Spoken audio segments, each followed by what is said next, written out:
Yamaduma and Ewan Nara, Mabavanuna and Paul, Dirramadilia, Bardu Wiradjuri. Hey everyone, Uncle Paul here from Hot Pink Goanna, Deadly Artists with Disabilities.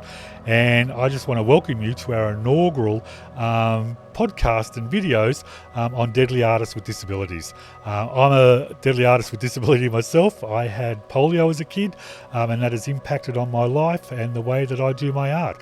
But before I get started, I also want to do a shout out and say thank you to Queensland Arts and the Queensland Government for supporting us in being able to deliver these podcasts and bring them to you.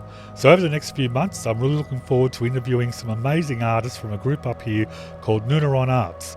And that's an art group for First Nations artists all living with disabilities. They're an amazing group of people, bat way above their weight for a little art group.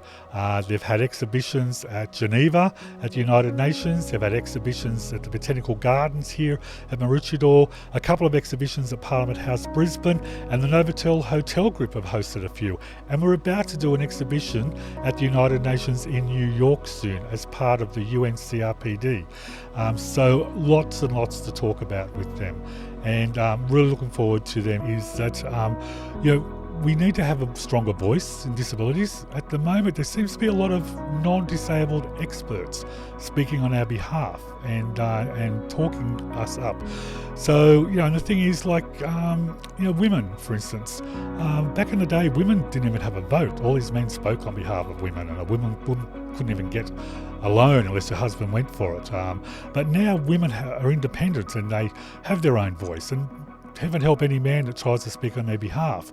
And I have 5 sisters, I had my mum, I'm surrounded by aunties and deadly aunties and that as well, but it doesn't give me the right to speak about women's issues. They do that themselves.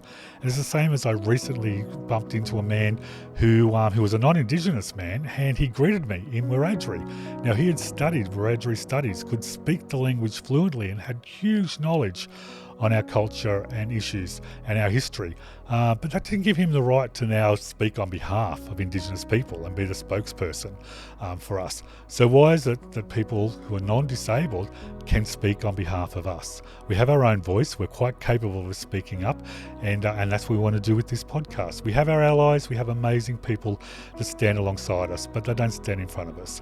So over the next few months, I'm going to be interviewing a number of artists, probably around, I'd like to get up to 20 artists. So it's going to be really interesting suite of podcasts and interviews. And each artist is an amazing person. We'll talk about their art, what they've done, where they've exhibited, and what makes them paint. What do they feel when they paint? How does it connect them to their culture?